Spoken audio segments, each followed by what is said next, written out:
storms because they're beginning to pop and really become quite strong quickly. Cedar Rapids, we just had a storm pass through about 20 minutes ago. And so looks like maybe a little response with the temperatures. Winds still out of the south. So remember, the action that we're tracking right now, just off to the west of the Mississippi, that is all prefrontal. Our cold front still building back out behind this. And I want to start with the tornado warning because this storm, it's a lone wolf out here, and right now we are watching it continue to lift up to the northeast. Rochester, about 125,000 folks live within Rochester, Minnesota, north of the I-90 corridor. So we're going to heads up here because it's headed in that direction, and this storm looks pretty impressive. Now, we're sampling the mid-levels of this particular supercell, meaning we're not surface-based, but when you look at the storm relative winds, right? You're looking at the velocity, as we call it. You've got winds that are moving towards the radar in green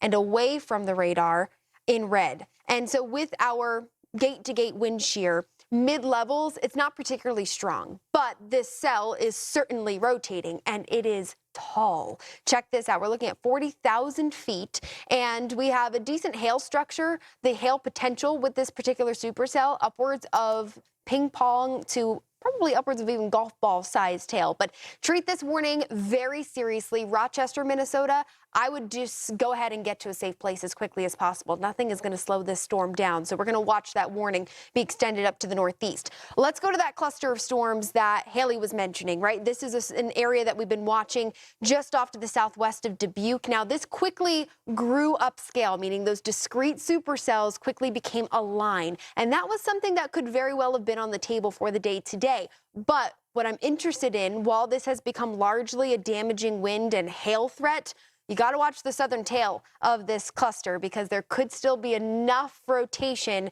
to maybe spawn a tornado on the south side. So we'll watch that closely. I'm looking just off to, say, the east of Cedar Rapids, and there it is, just a little notch. It's tiny, but it's had my attention for about the last 5 minutes or so. And because it's on the southern side of that storm, it's being fueled with a bit of an inflow with all of that moisture and warmth that is keeping, well, this storm quite sustained. But our hail core within this particular storm, upwards of 30,000 feet. And we've had some reports of ping pong to golf ball sized hail, but these storms continue to grow north of 50,000 foot storm tops. And so definitely going to be something we have to watch for closely. That damaging wind threat, that too will be something we'll have to watch unfold. Right now tagged for about 60-mile-an-hour winds. The considerable tag for these warnings is largely for those hailstones, but tornado possible tag, that rotation, it's certainly there. So it's capable of producing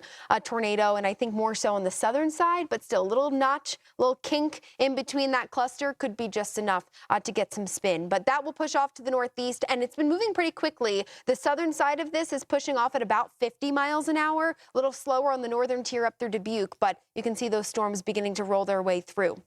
Let's jump further back to the west because we have storms that are firing ahead of the cold front, and now we're starting to see storms beginning to pop up along the cold front. And so with this front driving in that colder, denser air, that lift moving in this environment is going to bring us a pretty dynamic line of storms. This is the very reason why we had a level 4 upgrade to our severe weather threat today. A tornado watch is likely coming imminently across parts of Kansas and perhaps northern Oklahoma, Missouri, maybe kind of filling in the zone as we expect the potential for maybe discrete cells at first, quickly becoming a line of storms with some pretty powerful wind gusts. So you'll see there's the initialization behind that front. Look at that cumulus cloud beginning to fire, that line of storms just off to the west of Wichita, and that will be our cold front. And so with that, you can see a little lightning starting to initialize north of Wichita as well. And so as these storms continue to grow, look at the alpha boundary,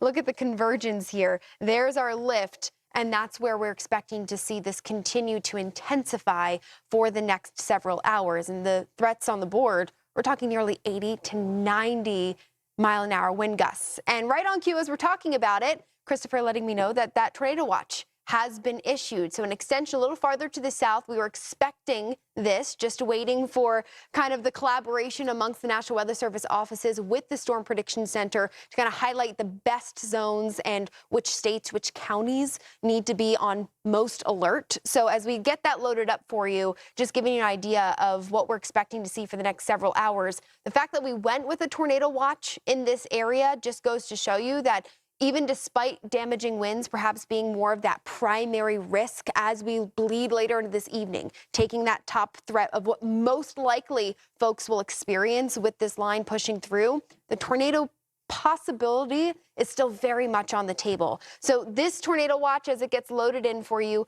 runs through 9 p.m. Central Time.